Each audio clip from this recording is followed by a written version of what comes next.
اچھا ایک چیز کا وہ تذکرہ کرتے تھے آخری دم تک, وہ بہت زیادہ سوشلائز نہیں کرتے تھے لوگوں سے, ہی واز مور آف اے ریکلوس. تو وہ کہتے تھے کہ یار یہ جو شہرت ہے اور پارٹیوں پہ جانا اور لوگوں سے ملنا اور سوشلائز کرنا, یہ وہ کہتے تھے یہ ساری شہرت ایک ایلوژن ہے, ایک فریب نظر ہے. اصل کام جو ہے وہ ہے جو آپ اپنا کریٹو کام کرتے ہیں. آپ اس سے اندازہ کیجئے کہ جب وہ آخری ٹائم پہ وفات سے 10 روز پہلے بھی انہوں نے تذکرہ کیا اپنے ناول کا, ایک انگریزی ناول لکھ رہے تھے این افغان گرل کے نام سے. تو وہ یعنی کہ وہ کہتے تھے ابھی مجھے بہت کام کرنا ہے. اچھا پھر کچھ افسانوں پہ بھی کام کر رہے تھے, وہ نامکمل ہیں, اگر وہ کہیں سے دستیاب ہو جائیں یا حاصل کیے جائیں تو وہ ایک یقیناً بڑی سوغات ہوگی ادب کے لیے. تو اس طرح بے شمار چیزیں ہیں جو ان کی. اچھا اداس نسلیں کا انہوں نے تذکرہ کیا. ایک روز کہنے لگے کہ یار اداس نسلیں کو لوگوں نے کس طرح اس لفظ کو اس ترکیب کو استعمال کیا ہے. وہ کہنے لگے کہ جی میں نے ایک دن اخبار میں دیکھا کہ ایک فیچر ہے اور اس کے اوپر اداس نسلیں لکھا ہے. میں بڑا خوش ہوا کہ میری کتاب کے اوپر یہ فیچر ہے. تو کہتے ہیں جب میں نے پڑھنا شروع کیا تو اس میں تھا کہ آج کل کے بچے جو ہیں وہ نشے کا شکار ہو گئے ہیں, وہ مختلف چیٹنگ کرتے ہیں پرچوں میں اور وہ اداس ہیں. تو اس حوالے سے پورا اداس نسلیں کا ان سے وہ کیا گیا تھا. تو اس طرح بے شمار باتیں ہیں جو اب یاد میں ہی رہ گئی ہیں. بہت شکریہ. آپ نے یہ بتایا کہ عبداللہ حسین ٹالسٹائے, داستایوسکی اور پروسٹ کا ذکر بڑی بے تکلفی اور سادگی کے ساتھ کرتے تھے, اور شاید وہ سمجھتے تھے کہ یہ لوگ دراصل انہی کے محلے کے رہنے والے ہیں, کیونکہ ان کے ساتھ ایک قربت اور جگانبت بھی تھی, اور خود عبداللہ حسین اسی قد کاٹ کے آدمی تھے ادبی معنی میں.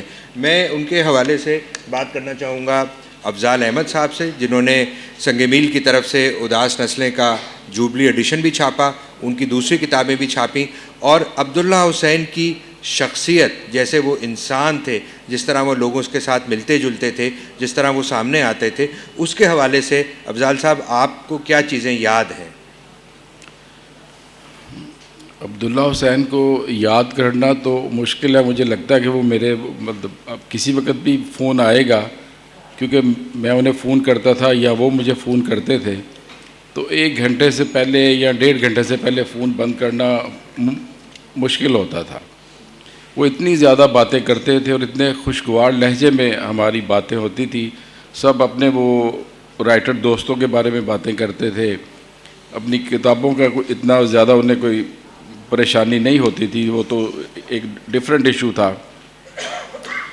اور میں انہیں کہ ہمیشہ میری ان سے یہ فرمائش ہوتی تھی, میں نے کہا عبداللہ صاحب آپ نے اداس نسلیں لکھا, اس کے بعد آپ نے وہ یہ نادار لوگ لکھ دیا, اب خدا کے واسطے آپ کوئی آزاد لوگ یا آزاد نسلیں لکھ دیں تاکہ پاکستان کا ہمارا حال اچھا ہو. آپ تو اسی کو کنٹینیو کری جا رہے ہیں. وہ لیکن وہ بہت ان کے دل میں بہت پاکستان کے بارے میں بہت درد تھا, بہت سوچتے تھے, اور ایک کوئی خاص مجھے لگتا ہے خاص مشن کے ساتھ پاکستان ان کی واپسی ہوئی. اور جس حالت میں وہ آ کے پاکستان لاہور میں رہے تو میں انہیں پوچھتا تھا کہ آپ کو کیا ہوا, کیونکہ ہم لنڈن میں بھی ان کے گھر جا کے رہتے تھے, بڑی اچھی وہ زندگی وہاں گزار رہے تھے. کچھ سوچ کے وہ ایک خاص مشن پہ پاکستان آئے کہ میں وہاں جا کے وہاں بیٹھ کے اب دوبارہ ایک ادبی کام شروع کروں جو وہاں کی لوکل سچویشن کو وہیں سے بیٹھ کے اسیس کر کے. اور اس میں انہیں اب اتنے سال لگ گئے کہ ان کی جب نادار لوگ انہوں نے ہم نے چھاپی تو اس کا انہوں نے لکھ دیا کہ ابھی یہ جاری ہے, کہ اس کے میں انہوں نے کہا تھا کہ 2 اور پارٹ لکھوں گا. لیکن وہ میرے خیال سوچتے سوچتے اتنی دور نکل گئے کہ انہیں خیال ہی نہیں اس میں رہا کہ اب میں اس کے بارے میں کیا لکھوں, کیونکہ ہر مہینے میں لگتا ہے کہ ہمارا گراف اوپر جا رہا ہے, اگلے مہینے وہی گراف آپ کو غائب نظر آ جاتا ہے. وہ اسی اس کشمکش میں انہوں نے یہ جو نئی کہانیاں لکھیں فریب کے نام سے, فریب میں بھی دیکھ لیں آپ کو سارا جو یہ فریب ہی نظر آتا ہے جو ہماری سوسائٹی میں چلا جا رہا ہے, جس کا عبداللہ حسین پہ بہت زیادہ اثر ہوتا تھا کہ یہ کیوں ایسے کر رہے ہیں, کہ پاکستان میں کس چیز کی کمی ہے, کیا ہمارے ساتھ مسئلہ کیا ہے. گفتگو میں جب ایز اے دوست وہ گفتگو کرتے تھے تو پھر آپ یو انجوائڈ لاٹ ود مطلب کچھ بھی آپ ان کے ساتھ موضوع چھیڑ لیں. پہلے وہ پائپ پیتے تھے, اور جیسے کسی نے یہاں کہا جی کہ وہ ایشٹرے ان کے سگریٹ کی اس میں نہیں جاتی تھی راکھ, تو میرا چونکہ میں ساتھ ہی بیٹھا رہتا تھا تو میرا خیال تھا وہ جان بوجھ کے کرتے ہیں, وہ کچھ نہ کچھ ایسا کرنا چاہتے ہیں جس سے کہ دوسرا کچھ ان سے پوچھے تو اب ہم ان کے سامنے بیٹھے کیا پوچھیں گے جی ایسٹرے تو یہ پڑھی ہے. اگر وہ ان کا اتنا اچھا موڈ ہوتا تھا کہ کئی میرے پاس کئی دفعہ وہ آتے تھے, خاص طور پہ وہ تارڑ صاحب اور عبداللہ صاحب اکٹھے ہی آتے تھے, اور پھر میں دونوں سے وہ مستفید ہوتا تھا, باتیں سنتا تھا, دونوں کی بیچ میں چھیڑ چھاڑ بھی کرتا رہتا تھا. کسی کا وہ لحاظ نہیں کرتے تھے, سیدھی بات کرتے تھے, کسی کا دل دکھانے والی بات نہیں کرتے تھے. کہیں سے وہ کھانا کھا کے آئے میرے پاس, پھر آ کے وہ آگے کہتے جی بیٹھے, میرے خیال 2 ڈبیاں وہ سگریٹوں کی پی گئے, ایک بڑا ڈبہ وہاں بسکٹوں کا پڑا ہوا تھا جو سارا عبداللہ صاحب کھا گئے, کہ تھوڑا تھوڑا کھاتے کھاتے. تو مجھے تو بہت مزہ آتا تھا ان کی کمپنی میں. کوئی ایک ایسی زندگی گزار رہے تھے جو ان کے آپ رائٹنگز میں جو پڑھ لیں تو وہ لوگوں کے بارے میں سوچتے تھے کہ میں کاش اپنے لوگوں کے لیے کچھ کر سکوں. میری رائٹنگز, میری تحریریں پڑھ کے لوگ سیدھی سمت میں چلے. اپنی ان کی سمت بالکل سیدھی تھی. ایک عام اچھا خوشگوار زندگی گزارنے والا مطمئن انسان جس طرح کی زندگی گزارتا ہے اسی طرح کی وہ باتیں کرتے تھے, اسی طرح کے وہ لطیفے بھی سناتے تھے, سیریس باتیں بھی کرتے تھے. میرے پہ وہ خاص کوئی توجہ کرتے تھے کہ وہ بھئی تم پتہ نہیں کہاں سے, یہ پبلشروں کے پاس تو ایسی باتیں نہیں ہوتی, پبلشر تو کسی کی کتاب نہیں پڑھتے. کیونکہ میں کوئی نہ کوئی ایک اگر پیراگراف پڑھ کے تو تھوڑی سی میں چالاکی کے ساتھ, اپنی ہوشیاری کے ساتھ ان کو کسی اور طرف لے جاتا تھا. تو پھر میری طرف وہ دیکھتے تھے, کہتے تھے یار یہ میں کس قسم کے پبلشر سے میرا واسطہ پڑ گیا ہے کہ جو تھوڑا بہت کتابیں پڑھ بھی لیتا ہے اور پھر میں جو الٹے سیدھے سوال بھی کرتا ہے, لیکن وہ کبھی ناراض نہیں ہوئے. میرے خیال میں ان چند خوش نصیبوں میں ہوں گا, کیونکہ میرے سامنے بھی وہ کبھی کسی سے بہت ناراض بھی ہو جاتے تھے کہ جن سے کبھی, کیونکہ میں بڑی کوئی کیا اسے چالاکی اور ہوشیاری کہہ لوں کہ ان کے میں وہ غصے سے بچ جاتا تھا. لیکن میں دل سے ان سے خاص طور پہ مجھے کہا کرتے تھے کہ افضال آپ کے ابا جان سے مجھے بہت اچھے لگتے ہیں. میرے والد صاحب کو وہ اتنا زیادہ اپریشیٹ کرتے تھے کہ وہ کہتے تھے میں آپ کی سنگ میل پہ صرف اور صرف آپ کے ابا جان کی وجہ سے آتا ہوں. اس طریقے سے جو بندے کا کہنے کا ایک ہوتا ہے اس میں آپ کو پتہ چل جاتا ہے کہ اب میری بھی عمر اتنی ہو گئی کہ بندہ دل سے بول رہا ہے کہ یہاں ویسے ہی آپ کو خوش کرنے کے لیے کہہ رہا ہے. وہ ایک دل کی گہرائیوں سے بات کرنے والے انسان تھے, اور آپ کبھی بھی ان کے پاس بیٹھے ہوئے بور نہیں ہوتے تھے. اور ان کی جب وہ پائپ پیتے تھے, پھر وہ سگریٹ پہ جب آئے, جب ان کے کپڑے ہوتے تھے وہ اس میں بھی بہت مینیج کرتے تھے. وہ دیکھتے تھے کہ اگر پرائم منسٹر کی گیدرنگ ہے تو اس میں آپ انہیں ویل ڈریسڈ پائیں گے. اگر وہ آپ کے پاس آئیں گے تو ہو سکتا ہے کہ ان کے سلیپر اور وہ جوتے جو ہیں وہ بس ایسے ہوں گے جیسے وہ کسی بھی جگہ پہن کے چلے جائیں. تو وہ بہت کیلکولیٹڈ, بہت سمجھدار. اور میں انہیں یہی کہتا تھا کہ آپ میری نظر میں رائٹر کے لیے جو بیسٹ سچویشن ہے جس میں وہ انجوائے کر رہا ہو, ایک ایزی لائف گزار رہا ہو. جب وہ لاہور آئے شروع میں تو ڈیفینس میں ایک گھر میں وہ اوپر والی منزل میں رہے, اور شدید گرمی تھی لاہور میں. تو ہم گئے, میں ابا جان اور میرے بھائی ان سے ملنے. تو ہم نے کہا کہ کیا کر رہے ہیں آپ اتنی گرمی میں, کیسے مینیج کریں گے. لیکن وہ کچھ سوچ کے آئے تھے کہ اب میں نے اپنے ہی پاکستان میں رہنا ہے اور یہاں سے میں نے کچھ ایسے کام کرنے ہیں جس سے زیادہ سے زیادہ لوگوں کو پتہ چلے کہ ہم کس سمت جانا چاہیے. اور میرے لیے تو وہ ایک ایسی خوشگوار یاد ہے ان کی, اتنی مطلب میں کیا کہتا ہوں اتنی باتیں مجھے ان کی یاد ہیں, یا جو میرے بارے میں کرتے تھے کہ وہ میرے لیے سمجھے کہ four life time achievement award اگر کسی کو مل جائے تو جو عبداللہ حسین مجھے کہتے تھے. اور میں ان کے لیے یہی کہوں گا کہ وہ اس وقت انہوں نے پاکستانی لٹریچر کا نام اس لیول پہ لے کے گئے جس وقت بہت کم رائٹرز کسی بھی جگہ پہ جا کے کمپیٹ کر سکتے تھے. عبداللہ حسین بہت بڑا نام تھے اردو ادب کا. اور اب یہ جو آج کل کے باقی بچوں کا انہیں نہیں پتہ چلتا, وہ سب یہی مجھے کہتے تھے, انتظار صاحب بھی کہتے تھے, عبداللہ صاحب بھی, یار یہ پتہ نہیں کدھر سے لوگ آ جاتے ہیں, ایک ادھر سے بازو پکڑ لیتا ہے, کدھر سے پکڑ لیتا ہے, سیلفی بنواتے ہیں, تصویر بنواتے اور چلے جاتے ہیں, پتہ نہیں ہمیں جانتے بھی کہ نہیں جانتے. یہ تو پھر آج کل کے دور کی باتیں ہیں. لیکن میرے دل میں مجھے ابھی بھی لگتا ہے کہ ان کا فون آئے گا کہ یار میں تو تارڑ آ رہے ہیں, تو بس اب پھر وہ آ کے بیٹھ جاتے تھے. اور ایک ایسا بندہ اس دنیا سے چلے جانا یہ ایک ایسی سائنس ہے کہ جو پتہ نہیں کون آ کے ہمیں بتائے گا کہ وہ کہاں چلے جاتے ہیں، لیکن وہ ہماری یادوں میں اپنا جو روپ چھوڑ جاتے ہیں، میرے خیال ہمارے لیے وہ بھی ایک بہت بڑا انعام ہے. میں تو عبداللہ حسین کو اس زمانے کا، پاکستان کا ایک جو صف اول کے 2-3 ادیب ہیں ان میں ان کا شمار کرتا ہوں، اور انہوں نے جو اردو کو عزت ساری دنیا میں دلوائی اس کے لیے ایز اے پبلشر میں ہمیشہ ان کا شکر گزار رہوں گا. اس میں کیا شک ہے. افضال صاحب، ایک بات اور میں شیئر کرنا چاہوں گا. عبداللہ حسین کا آخری خط جو میرے نام آیا، جو ان کے انتقال سے چند مہینے پہلے تھا، وہ آپ کے بارے میں تھا کہ وہ آپ کی صحت کے بارے میں تشویش میں مبتلا ہیں اور آپ کی کسی بات کا اس میں حوالہ تھا. لیکن میں یہ سمجھتا ہوں کہ اتنے خیال کے باوجود وہ آپ کو قریب بٹھا کر راکھ اس لیے گراتے ہوں گے کہ کوئی نہ کوئی چنگاری لگے اور آپ ان کو بے ضرر قسم کا بابا نہ سمجھ لیں. آپ نے ذکر کیا میت تارڑ، تو یہ عبداللہ حسین صاحب یہ بہت ہم سنتے تھے، یہاں کراچی آنا بھی ہوتا تھا تو وہ یہ کہتے تھے لٹریچر فیسٹیول کے لیے یا کسی پروگرام کے لیے، بھائی کیا اس فلائٹ میں تارڑ صاحب کو بکنگ کرائی ہے اور میرے ساتھ ان کا پروگرام ضرور رکھنا کہ وہ سفر اس میں شریک رہیں.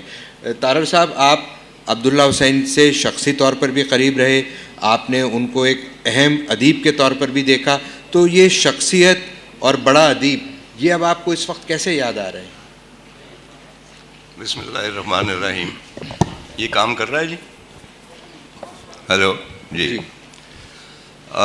تقریباً 2 برس پیشتر ایک کب رپورٹر، نوجوان بچی، ابلاغ میں اس نے ایم اے کیا، کسی اخبار کو جوائن کیا، اور وہ جو کب رپورٹر ہوتے ہیں ان کی بڑی خواہش ہوتی ہے کہ ان کے زمانے کے جو مشہور لوگ ہیں ان سے انٹرویو کیا جائے. تو وہ آئی تو مجھے کہنے لگی کہ طاہر صاحب آپ اپنی زندگی کے بارے میں مجھے تفصیل سے بتائیے. میں نے کہا بی بی تفصیل سے بتانے کے لیے، کیونکہ میں 75 برس کا ہو چکا ہوں، مجھے مزید 75 برس چاہیے جو شاید میرے پاس تو ہوں گے، تمہارے پاس نہیں ہوں گے. ہاں تو بین ہی عبداللہ کو میں تقریباً 46 برس سے ہماری جو پہلی ملاقات ہے، تو اس کے بارے میں تفصیل سے بات کرنے کے لیے مجھے بھی 46 برس چاہیے. میں نے ایک مضمون لکھا ہے، I was very impressed. Naqvi کا جو مضمون تھا تو وہ 50-60 صفحے کا ہے، وہ ظاہر ہے کہ میں نہیں پڑھوں گا. میں تھوڑی سی یادیں شیئر کر لیتا ہوں کہ یہ غالباً 1972 کی بات یا 73 ہوگی. میرا ایک ناولٹ ہے فاختہ، اس کی تقریب ہو رہی تھی نیشنل سینٹر میں جب کشور وہاں پہ ڈائریکٹر تھے. تو تقریب کے بعد ہم کشور کے دفتر میں آ بیٹھے. بانو آپا بھی تھی وہاں پہ جنہوں نے مضمون پڑھے، انور سجاد تھے، احمد الدین قاسمی تھے اور لوگ تھے، ممتاز مفتی بھی آئے ہوئے تھے. خیر، تو میں نے دیکھا کہ ایک بہت دراز قامت شخص، بہت ہینڈسم، مطلب کہ فرینچ کٹ اس کی داڑھی تھی اور سوٹ جس طرح پہنا ہوا تھا، اور اکثر لوگ عبداللہ کو فارنر سمجھتے تھے کیونکہ ان کا قد کاٹ ایسا تھا اور رنگت ایسی تھی. تو بڑی خاموشی سے پائپ پی رہا. تو مجھے دیکھ کے بڑی مشکل وہ اٹھے، اور وہ جب اٹھتے تھے تو خاصی دیر اٹھتے رہتے تھے کیونکہ دراز قامت بہت. تو کہنے لگے جناب علی، میں نے آپ کا نا، کیونکہ he had a very strong Punjabi accent Urdu کا، تو میں نے آپ کا فاختہ پڑھا، بھائی کمال کا آپ نے لکھا ہے. اچھا. میں نے نہایت مربیانہ انداز میں کہا جی شکریہ، آپ کیا کرتے ہیں؟ نہیں میں نہیں جانتا تھا نا. تو کہنے لگے کہ میں جی لکھت پڑھت کا کام کرتا ہوں. تو میں نے کہا کیا لکھا ہے؟ کہنے لگے اداس نسلیں. میں ساتھ ان کے برابر میں بیٹھا ہوا تھا، میں نیچے بیٹھ گیا اور ان کے گھٹنے پکڑ لیے. میں نے کہا کہ آپ اس طرح مجھے گناہ گار کر رہے ہیں. اور وہ آغاز تھا. ان دنوں انگلینڈ رہتا تھا عبداللہ، تو سال کے سال کئی مرتبہ 6 مہینے، اور ہمیشہ بائی روڈ آتا تھا. ایک بڑی وہ اس کے پاس وین تھی، اس میں سارا کوئی ڈال کے تو بائی روڈ آ گیا. اور ظاہر ہے کہ یہاں پہ میرے ساتھ اس کی کمپنی ہوتی تھی. تو انٹرسٹنگ جو بات، میرے پاس 175 ہونڈا تھا ان دنوں، تو میں پیچھے بھی اٹھا لیتا. اور اکثر یہ ہوتا کہ اب میں ڈرائیو کر رہا ہوں نا، تو خان صاحب کے جو گھٹنے ہیں وہ یہاں تک آتے ہیں. اچھا، وہ میں اس کو ہینڈل نہیں موڑ سکتا. تو میں نے کہا خان جی گوڈے تو بنا کرو. کہنے میں کتنے لے کے جاؤں. اچھا. تو میں وہ اس ذہن میں نے تب کچھ لکھا تھا کہ عبداللہ حسین کو ساری عمر نہ اپنے قد کے برابر کی چارپائی نصیب ہوئی اور نہ کوئی نکات. اور اس کا جو توجیہ ہے کہ اب وہ ایک ٹریجک سی کہ جب ڈیتھ ہوئی عبداللہ کی تو اس کی بیوی نے مجھے فون کیا آفٹر 5 منٹس، بہت زیادہ، کیونکہ وی ور ویری کلوز. بلکہ نور ان کی بیٹی نے کہا کہ before he went into coma تو he was worried about you, he was asking about you. اس کے بعد وہ، اور میں بیمار ہوں تو انتظار صاحب بھی آئے تو عبداللہ ایک دن آ گئے تو وہ نلکیاں ولکیاں مجھے لگی ہوئی ہیں اور وغیرہ وغیرہ. تو کہنے کہ تم نے کیا یہ فراڈ بنا رکھا ہے، ہاسپٹل میں تو مجھے داخل ہونا چاہیے تھا کیونکہ ان کو وہ بلڈ کینسر تھا، اور تم کس سلسلے میں آ کے لیٹ گئے. پھر کہنے کہ ہاں تم ہے نا ایکٹر ہو، تم ہمیشہ لائم لائٹ میں رہنا پسند کرتے ہو، تو مجھے نہیں لیٹنے دیتے، خود لیٹ گئے ہو. مطلب اس قسم کی ہمارے درمیان جو بے تکلفی تھی. جب میں وہاں پہ پہنچا تو ایک عجیب جو میرے کہ وہ عبداللہ had died about half an hour before، اس کے اوپر کمبل انہوں نے ڈالا، اینڈ بلیو می کہ اس کے پاؤں اس پلنگ سے باہر نکلے ہوئے تھے، کیونکہ وہ پلنگ بھی اس سائز کا نہیں تھا. لیکن اس کا ایک عجیب ٹریجک ایک فیلنگ کہ جب ہم دفن کرنے گئے تو گورکنوں نے انہیں اٹھایا اور میں کنارے کھڑا. ریسنٹلی میں بھی ہاسپٹل سے آیا تھا، ویری ویک، افضال تھا میرے ساتھ. تو ایک گورکن نے واضح طور پہ کہا کہ یار یہ گوڈے سمیٹو، یہ پورا نہیں آ رہے. تو نہ صرف اس کو ساری زندگی چارپائی ملی اپنے قد کے برابر میں، اور نہ نقاد اور نہ ہی قبر. آخری لمحوں تک بھی اس کا یہی سلسلہ تھا. اب بہت زیادہ تفصیل سے تو میں بات نہیں کروں گا کیونکہ میں نے ایک مضمون لکھا ہے جیسا کہ میں نے عرض کیا، تو اس میں ہم بہت سارا شیئر کرتے تھے ایک دوسرے کے ساتھ، لٹریری جو نوٹس ہیں کہ وہ کیا لکھ رہے ہیں، میں کیا لکھ رہا ہوں. اور مثلا میرا افسانہ ہے بابا بغلوس جس پر گلزار نے نظمیں لکھی ہیں. بنیادی آئیڈیا میں نے عبداللہ سے لیا تھا. انہوں نے مجھے ایک واقعہ سنایا، میں نے کہا خان جی یہ کچھ لکھنا ہے اس کے بارے میں؟ کہنے کہ نہیں. میں کہ تسی کہو تو میں لکھ رہا ہوں. کیا لکھ لو. اسی طرح ہی ان کی افغان گرل جو ہے ناول آ رہا ہے، اس میں ایک کریکٹر ہے جو میں نے کچھ سجیسٹ کیا یا وٹ ایور. لیکن ایک چیز اور جو مزے کیا کہ ہم یہاں پہ ہمیشہ ساتھ ساتھ رہتے تھے. صبح سویرے دروازہ میں کہتا تھا جی خان صاحب کھلا رکھنا. جا کے میں نے دیکھنا خان صاحب منہ کھولے ہوئے سو رہے ہیں. اب مجھے ہمیشہ ہی دھڑکا لگا رہتا تھا کہ یہاں کچھ ہو گیا تو کروں گا کیا. تو میں نے جگانا تو پہلے مجھے دیکھ کے تو کہنا ایم آئی ڈیڈ. اچھا میں کہ نہیں خان صاحب یو ناٹ. کہنے لگے کہ I feel like I am dead. تو میں نے کہا آپ مجھے دیکھ رہے ہیں نا؟ تو کہنے لگے ہاں. میں نے کہا اگر آپ مجھے دیکھ رہے ہیں and you are dead then I am also dead. تو پھر ان کو کچھ یقین ہوتا کہ نہیں حالات. تو یہاں پہ فیسٹیول کے حوالے سے بے شمار چیزیں، مطلب پچھلے برس ہم گئے کسی یہاں سیشن کے بعد فارغ ہو کے ان کے کمرے میں گئے، بیٹھے تھے، کچھ چائے وائے منگائی ہے. وہ 15-20 منٹ کے بعد ہی head to go to the washroom. اچھا اٹھے ہیں تو تھوڑا لڑکھڑا گئے ہیں، گر پڑے. اب میں نے دیکھا کہ ان سے اٹھا نہیں جا رہا. تو میں نے ان کی مطلب ہاتھ ڈال کے بغلوں میں، تو میں نے کوشش کی and he was a huge thing. اور میں بھی کوئی اتنا کم عمر نہیں تھا، مجھ سے وہ اٹھائے نہیں جا رہے تھے. تو ایک دفعہ میرا پاؤں سلپ ہو گیا تو میں بھی گر گیا. اچھا جب میں گرا ہوں تو عبداللہ حسین نے ایک کہکا لگایا، کہنے لگا پڑے رہو یہیں پہ، یہاں پہ ہم یہی باتیں کریں گے. میں نے کہا ہاں جی. اچھا مجھ سے بھی نہیں اٹھا جا رہا تھا، سلپری جو بھی اب ایسی. تو بلیو می کہ 15-20 منٹ وہ کہکے لگاتے ہم باتیں کرتے رہے، اور that was a unique conversation. اور میں نے کہا خان صاحب اچھا جب میں اٹھ بیٹھا نا تھوڑی سی تردد کے بعد، تو میں نے کہا کہ میں کسی کو بلاتا ہوں. کہنے لگا نہیں نہیں نہیں نہیں، یہ لوگ کیا کہیں گے کہ عبداللہ حسین گرا ہوا. نو. تو وہ آدھ گھنٹے کے بعد باہر طور وہ مطلب اس قسم کے بہت سارے انسیڈنٹس جو ہیں وہ ہم پہ گزرے. بلکہ آرٹس کونسل کی یہاں پہ تھی لٹریری، تو اینڈ لاسٹ مومنٹ پہ مجھے ٹکٹ وغیرہ آیا تھا. And I suddenly thought about Abdullah کہ this is going to be the first literary festival جہاں وہ میرے ساتھ نہیں ہوں گے. تو میں نے کوئی بہانہ کر دیا. آئی کنٹ مطلب میں برداشت نہیں کر سکتا تھا کہ کسی لٹریری فیسٹیول میں جاؤں اور عبداللہ وہاں پہ نہ ہو. تو اب وہ کہتے ہیں کہ کمی محسوس ہوتی ہے وغیرہ وغیرہ وہاں فیسٹیول میں بھی. بلکہ انتظار اور عبداللہ کی ایک اور بات میں نے آصف سے شیئر کی تھی کہ وہاں پہ لائل پور جو لٹریری فیسٹیول تو وہاں وہ میرا سیشن ہوا. تو ظاہر ہے کہ آپ نے اسٹیج خالی کرنی ہوتی تو لوگ آ جاتے ہیں کبھی آٹوگراف کی کتابیں. تو میں نے ان سب سے کہا کہ یہ رائٹرز لاؤنج ہے, میں وہاں چلتا ہوں, آپ آ جائیں ادھر. تو وہاں گیا تو عبداللہ اور انتظار حسین بیٹھے ہوئے. اب میں بیٹھا ہوں تو 7-8 خواتین وہ آئیں کتابیں. تو عبداللہ کہتا ہے لو بھائی تارڑ کی گوپیاں آ گئیں.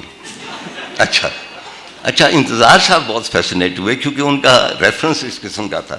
کہنے کہ بھائی گوپیوں والی بات بہت اچھی کہی ہے تم نے. اس کے بعد ہمیشہ جب بھی کوئی لوگ مجھ سے آٹوگراف کروانے یہ تارڑ کی گوپیاں ان کی ہاں ہم جو انٹریکشن ہوتا تھا مثلا یہیں سے جو ادھر لفٹ سے ہم واپس آ رہے تھے تو ایک خاتون تھی. اچھا اکثر لوگ انہیں فارنر سمجھتے ہیں and he looked very familiar کہ ان کو دیکھا ہوا ہے, وہ جانتے نہیں تھے کہ ہیں کون. تو ایک خاتون تھی وہ لفٹ میں آلریڈی موجود تھی. تو انہوں نے مجھے سلام کیا اور مجھے عبداللہ کو کہنے لگی کہ I have seen you some. تو عبداللہ نے کہا کہ no there is no possibility I should remember if I have seen you. کہنے کہ نہیں یو آر ویری فیملیئر. اچھا باہر نکلے وہ لفٹ اوپر چلی گئی. کہنے کہ یار یہ میں نے بڑی غلطی کی. میں نے کہا جی کیوں؟ یار اسے پوچھ لینا چاہیے تھا, اتنی وہ انٹرسٹیڈ تھی. ہی لوڈ ویمن مطلب وہ like a main you know. اچھا اتنے جھجک کے کیوں کہہ رہے ہیں, کھل کے کہیے نا. اور اس لیے شاید آپ کہہ رہے ہیں کہ فیصل آباد میں حال میں نے بھی دیکھا ہے 7-8 گوپیاں تو آپ نے بہت کم کر کے بتائی ہیں. 7-8 درجن تو تھیں کم از کم. تو وہ مجھے بھلا دیا جو کچھ میں کہنا چاہتا. آپ خواتین کا ذکر ہاں نہیں وہ کہنے لگے کہ اس سے بات کرنی چاہیے تھی یار. اچھا کمرے تک جاتے جاتے مجھے کہتے میں کہہ رہی پھر ہیٹھاں چلیے. کہنے کہ یار نیچے نہیں میں اتر سکتا. وہ گراؤنڈ فلور پہ چلی گئی ہوں. میں نے کہا کیا چیز نظر آئی؟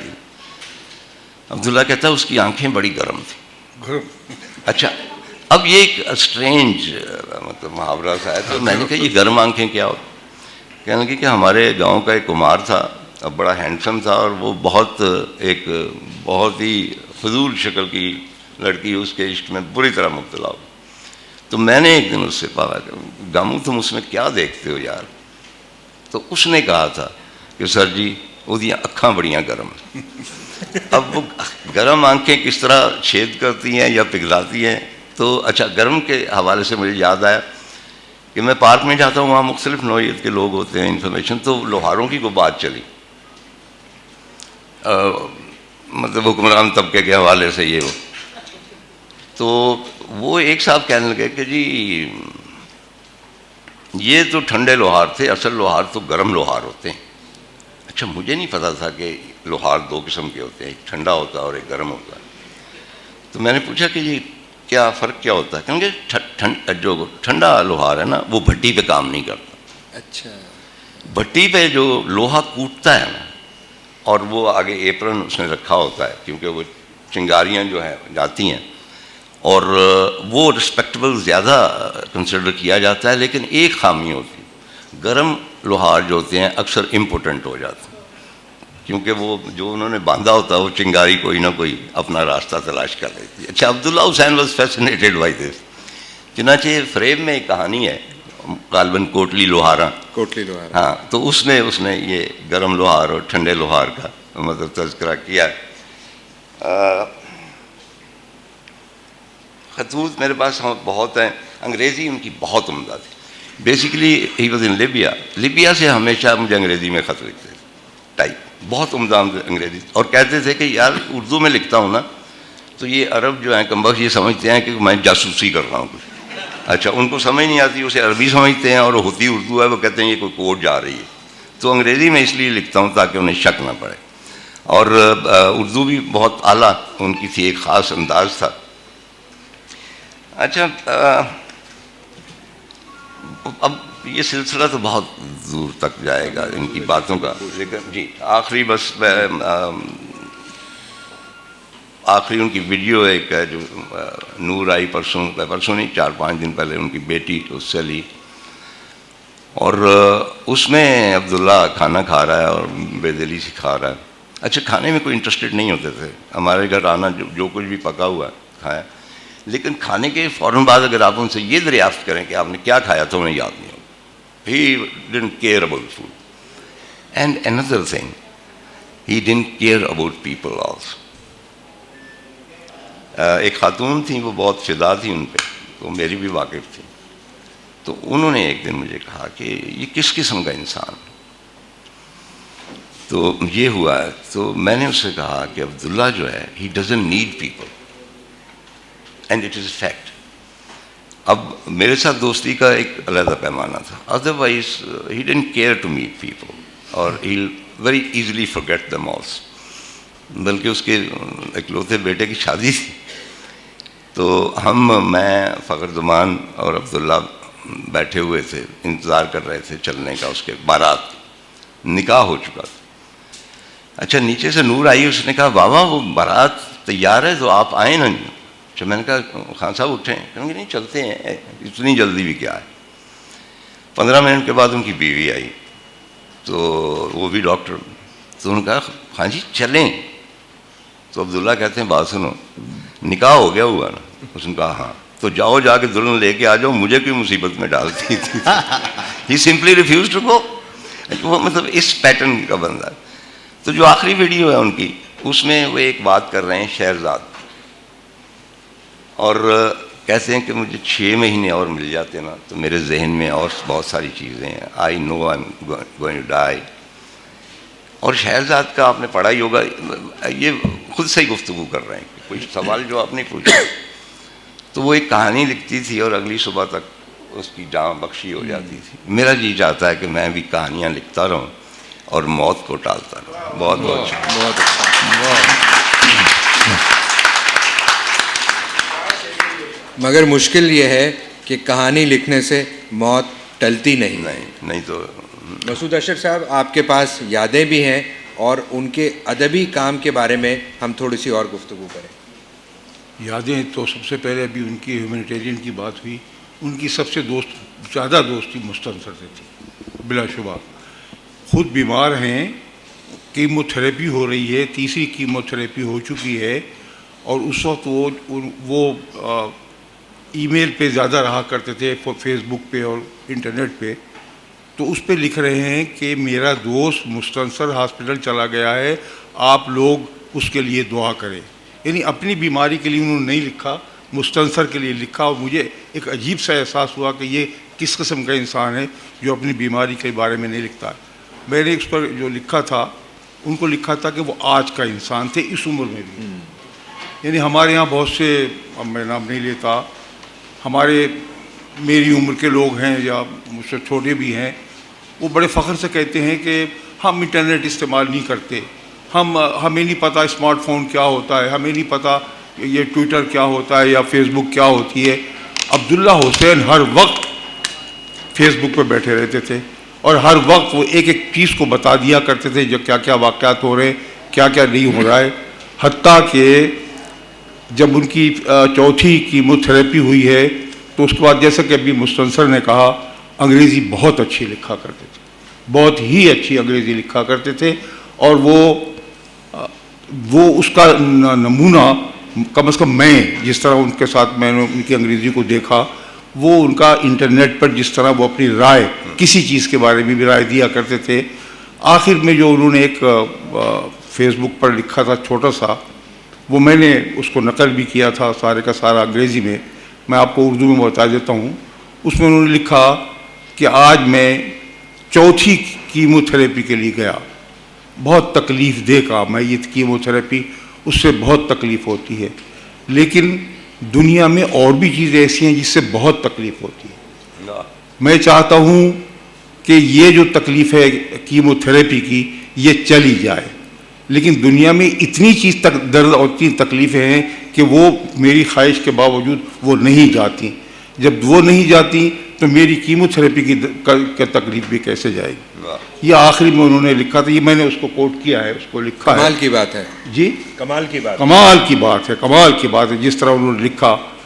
اچھا, ان کے انداز تحریر کے بارے میں ابھی میں بات کر رہا تھا. اردو میں انداز تحریر ان کا ہے.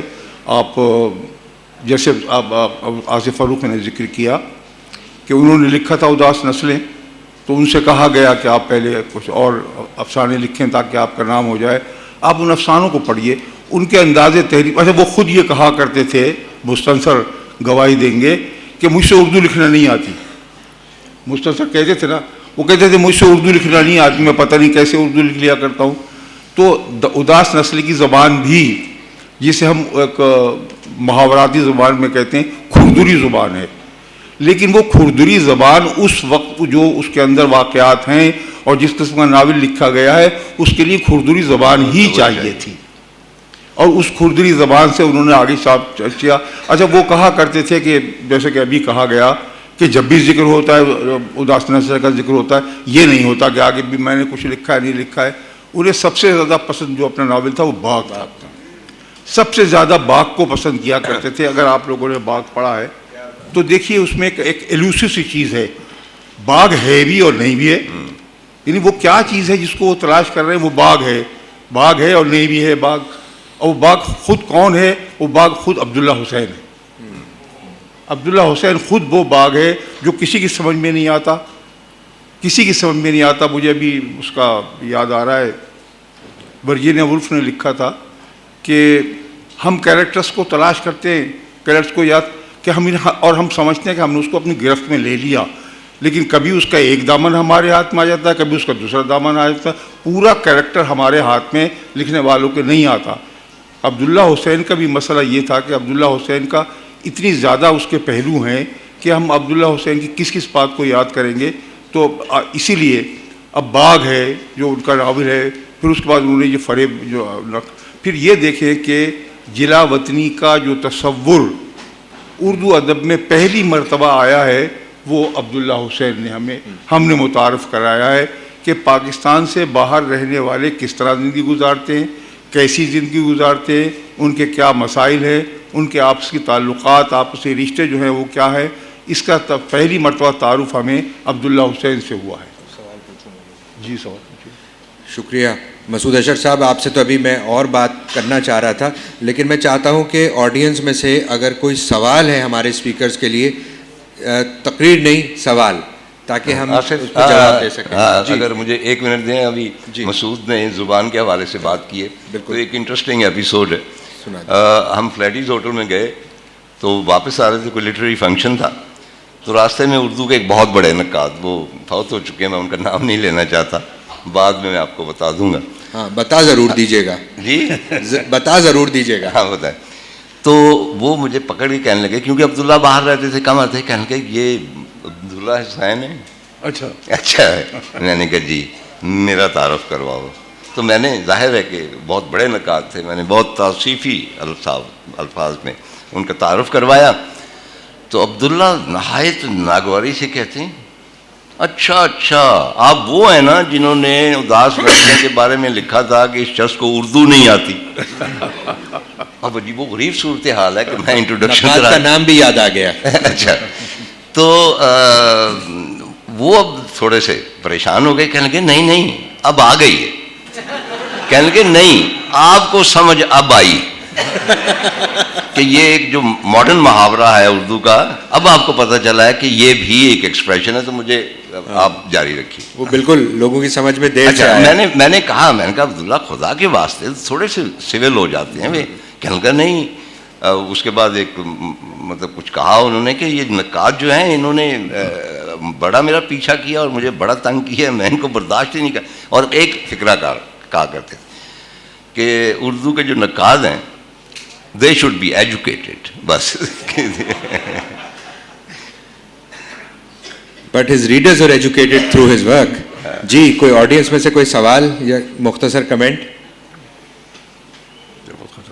جی وقت ختم ہو رہا ہے, مائک دے دیں ادھر.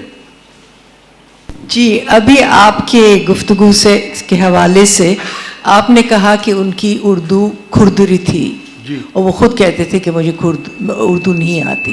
اور طارر صاحب آپ کہہ رہے ہیں کہ جب نقاد نے کہا کہ ان کو اردو نہیں آتی تو اس میں تضاد نہیں ہے, یا اس میں کچھ آپ محسوس نہیں کرتے ہیں کہ کسی حد تک نقاد صحیح کہہ رہا تھا, کھردوری اردو اس وقت سمجھ میں نہیں آتی تھی؟ اس وقت وہ کھردوری ان کی پہچان تھی, کھردوری اردو ان کی شناخت تھی, اور کھردوری اردو ان کا اسلوب تھا جو بہت اچھا اسلوب تھا.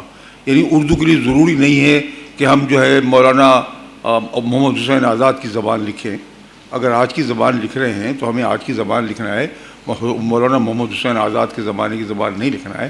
تو اس لیے وہ ان کا اور پھر یہ دیکھیے کہ جب آپ افسانہ لکھنے والا منصر بیٹھے ہیں, آصف بیٹھے ہیں, اور وہ بھی جاوید صاحب بھی بیٹھے ہیں, افسانے لکھتے ہیں, تو افسانے میں جو کریکٹر صرف اکیلے جو شخصیتیں ہوتی ہیں وہ نہیں ہوتی, وہ بھی اکیلی کردار نہیں ہوتی, زبان بھی بذات خود ایک کردار ہوتی ہے.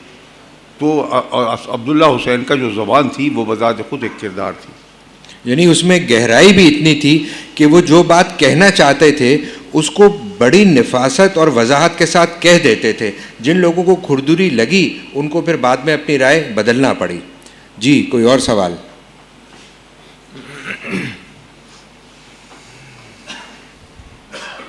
جی حمیر صاحب. بڑے چھپ کے بیٹھے ہوئے.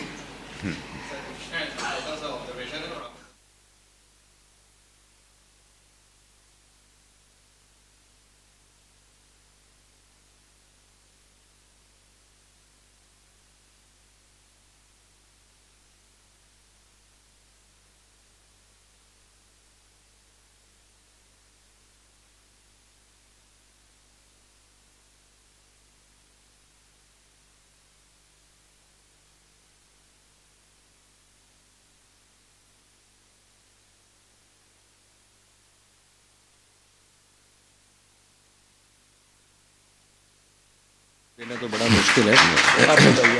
نہیں, اس کا جواب تو شاید براہ راست نہیں دے سکتا. میں تو صرف یہ بتانا چاہوں گا کہ اس سیمینار, اس فیسٹیول میں, اس قسم کے پروگراموں میں وہ خاصی اپنی تمام تر مردم بیزاری کے باوجود دلچسپی لیتے تھے, آتے تھے, لوگوں سے ملتے تھے, بیٹھتے تھے. اور بات یہ ہے کہ دیکھیے, قوم اگر مردہ ہو بھی رہی ہے تو عبداللہ حسین اور انتظار حسین جیسے رائٹرز مردہ نہیں ہیں. ہم اپنی زندگی کو انرچ کرتے ہیں ان کو پڑھنے کے ایکسپیرینس سے, ان کو یاد کرنے سے. دے ور لارجر دین لائف پریزنسز. اگر وہ اس وقت فزیکلی یہاں موجود نہیں ہیں تو ان کا کام تو ہمارے سامنے ہے. کیا اب ہم اتنے مردہ ہو جائیں کہ اس کام کا ذکر بھی نہ کریں؟ اب یہ ایک اوبلیک سا جواب ہے, شاید براہ راست جواب نہیں, مگر یہ کہ مردہ پرستی کی بات نہیں ہے. آپ مستنصر کے جو سیشن ہوتے ہیں, انتظار کے جو سیشن ہوئے, یا یہ عبداللہ حسین, لوگ بھرے ہوتے تھے, ہال بھرا ہوتا تھا. اس کا اور مستنصر صاحب کے بارے میں نہیں, اس کا یہ جو ہمارے ذہن میں ہے کہ لوگ ادب اردو نہیں پڑھتے, یہ بھی کچھ غلط ہے. اردو پڑھتے ہیں لوگ, ادب پڑھتے ہیں, اور ہمارا ادب جن لوگوں نے پڑھا ہے, پڑھا جاتا ہے. یہ کہنا کہ کتابیں یہ بیٹھے ہیں, آپ بتائیے کتابیں بکتی ہیں نہیں بکتی ہیں؟ کتابیں خوب بکتی ہیں. ایک ہم نے کچھ بنا رکھا ہے, ایک تصور کہ صاحب کتابیں, ٹھیک ہے کہ جو انٹرنیٹ آیا ہے یا الیکٹرانک میڈیا نے ہمیں تھوڑا سا دور بھگا دیا ہے, لیکن پڑھنے والے کتابیں پڑھتے ہیں. اور اس سے اندازہ لگا لیجیے کہ لوگ یہاں. اور ایک چیز اور شیئر کر لوں مسعود اشر صاحب, پچھلے سال لاہور لٹریچر فیسٹیول میں عبداللہ حسین کے ساتھ گفتگو تھی جو مجھے کرنے کا اعزاز ملا تھا. اس کمرے میں کیپیسٹی سے بھر گیا, اور اس کمرے میں اتنے لوگ تھے کہ وہ دروازہ توڑ رہے تھے, اور ہمیں پولیس بلانا پڑی کیونکہ لوگ اندر آنے اور عبداللہ حسین کو سننے کے لیے بے چین تھے. جب وہ سیشن ختم ہوا تو اس کے بعد عبداللہ حسین کو اور مجھے پولیس اسکارٹ میں کے ساتھ باہر نکالنا پڑا کیونکہ ہی واز بینگ موبڈ. یہ بات ایسی نہیں ہے, اور عبداللہ حسین اس طرح کے ادیب ہیں جو ان کو مستقل سیلیبریٹ کرنا چاہیے. ان کا سیلیبریشن میرے لیے مردہ پرستی نہیں ہو سکتا. میرا خیال ہے, مجھے کچھ کہنا چاہیے کہ حمیر اشتیاق صاحب جو کہ اردو ادب کے بہت بڑے ریویور ہیں, ڈان میں اردو کے لیے بہت کام کرتے ہیں, ان کا مقصد شاید یہ نہیں تھا. وہ بھی لوگوں میں ایک ایسی چیز ابھارنا چاہتے ہیں کہ رائٹر کی ہر سطح پہ قدر کرنی چاہیے, اور ان کی زندگی میں بھی ان کی قدر ہوتی تھی. اب کسی کا مرنا اور جینا اس کے اختیار میں تو نہیں. عبداللہ حسین اور انتظار حسین اگر ہم میں نہیں ہیں تو ہم کسی بھی صورت کسی بھی وقت ان کو جان سکتے ہیں. اور ایز اے پبلشر میں آپ کو بتاتا ہوں کہ عبداللہ حسین اور انتظار حسین سونے اور ہیرے میں تولے جانے کے قابل تھے, اور ان کے جانے کے بعد اس کو بھی آپ 100 سے ضرب بھی دے رہے ہیں ہیرے جواہرات کو تو اس سے بھی زیادہ میں تولے جانے کے قابل ہیں. وہ ہمارے لیے ایک ایسا ایسٹ چھوڑ کے گئے ہیں, ایک ایسا نام چھوڑ کے گئے ہیں, اپنا کام چھوڑ کے گئے ہیں, اور ان کی اپنی پرسنالٹی کے اتنے پہلو ہیں جس پہ کوئی بھی بندہ انگلی نہیں اٹھا سکتا, جس سے کہ ہم مڑ کے یہ کہیں کہ جی کہ ان بندین کا ہم سے کوئی تعلق نہیں تھا. وہ بہت بڑا سرمایہ اور ہمارے لیے بہت خوشی کی بات ہے. عمیر صاحب اصل میں کچھ اور کہنا چاہتے تھے, کیا کچھ اور گئے, لیکن میرا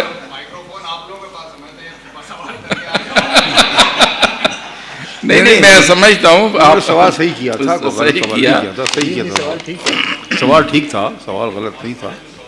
لیکن انتظار حسین یا عبداللہ حسین جب بھی کسی بھی جگہ میں دیکھتا تھا ایک دنیا ان کے پیچھے ہوتی تھی, اور اب بھی ان کے کام کے پیچھے بہت دنیا ہے, نہ صرف پاکستانی بلکہ دنیا میں کوئی بھی غیر ملکی جن کا اردو کے ساتھ تعلق ہے.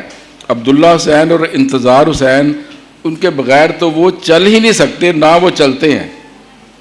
یہ الگ بات ہے کہ جو عبداللہ صاحب اور انتظار صاحب دونوں ہی ایک وہ اپنے آپ کو گلیمرائز نہیں کرتے تھے. جیسے وہ طاہر صاحب کل کسی جگہ کہہ رہے تھے کہ کسی ایکٹریس کی خبر ہو تو ہر جگہ آ جاتی ہے, وہ دونوں ذرا شرمیلے سے دھیمے دھیمے لہجے میں اور آرام آرام سے ہر کام کرنے کے عادی تھے. اگر تھوڑا سا وہ چینج کر لیتے تو پھر وہ اس ایکٹروں سے بھی زیادہ, اور جو بھی آپ کا بڑے بڑے جو جلسے ہوتے ہیں ان سے بھی زیادہ ان کا وہ ہو سکتا تھا. پر میرے لیے تو یہی ہے کہ اردو میں ان کا امپیکٹ اتنا زیادہ ہے کہ اگر میں بھی کسی جگہ مجمع لگانا چاہوں اور ان کا نام بیچوں تو ہزاروں لوگ میں بھی اکٹھے کر سکتا ہوں. آخری سوال کر لیجئے, مائک لے لیجئے. آواز آ رہی ہے آپ کی؟ جی دیکھیے, میں نے بہت پہلے 56 میں عبداللہ حسین کی کتاب داس نسلیں پڑھی تھی, اور وہ ابھی تک مجھے یاد ہے, اور اس کا بہت گہرا اثر ہے. بیچ میں مجھے خیال آتا ہے کہ عبداللہ حسین کا کوئی ذکر نہیں تھا بہت زمانے تک. آپ کیا سمجھتے ہیں کہ یہ واقعی سچ ہے؟ ابھی پھر یہ 2 جو فیسٹیولز ہوئے ہیں اس دوران پھر عبداللہ حسین کے سیکشنز وغیرہ ہونے لگے تھے. کیا یہ صحیح ہے, یا میں یہ سمجھتی ہوں کہ بیچ میں بالکل وقفہ تھا جہاں عبداللہ حسین کا کوئی ذکر نہیں تھا؟ نہیں, ذکر سے مطلب کیا ہے, دیکھیے نا, مطلب ہمارا نقاد جو لوگ ادب پر جو تنقید لکھنے والے ہیں انہوں نے ہمیشہ ذکر کیا ہے ندی کا اور نشیب کا, اور ان کا جو اداس نسلیں تو خیر تھا ہی, لیکن ندی اور نشیب کا ذکر آخر وقت تک لوگ ان کا کرتے رہے. اب عام پڑھنے والے کی بات نہ کریں, اس لیے کہ عام پڑھنے والا جو ہے وہ تو چلتا رہتا ہے, کبھی کسی کو پڑھتا ہے, لیکن تنقید میں ان کا ہمیشہ ذکر آیا ہے. لیکن شاید مسعود اشرف صاحب یہ بھی بات ہے کہ خاص طور پہ ان کے جو مختصر افسانے ہیں ان کو اتنی اہمیت نہیں دی گئی جتنے وہ افسانے اہم ہیں. اور سات رنگ, پھول کا بدن, یہ اور یہی ان کو شکایت تھی. جی ہاں, یہی شکایت تھی ان کو کہ اداس نسلیں کے بعد چھایا ہوا تھا. بالکل جی بالکل یہ بات جی صحیح ہے. Thank you. تو پیچھے جی ڈاکٹر صاحب آخری سوال.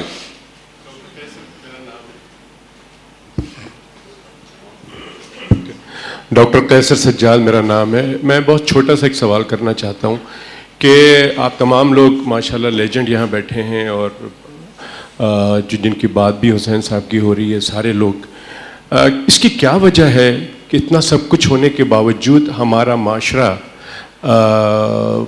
اچھائی کے بجائے برائی کی طرف جا رہا ہے؟ کیا آپ لوگوں کا کوئی رول ہے اس میں؟ کیا یہ معاشرہ صحیح ہو سکے گا ہمارا؟ اب یہ اتنا مشکل سوال ہے کہ اس کا جواب صرف مستنصر حسین تارڑ صاحب دے سکتے ہیں, اور کوئی اس کا جواب دے ہی نہیں سکتا.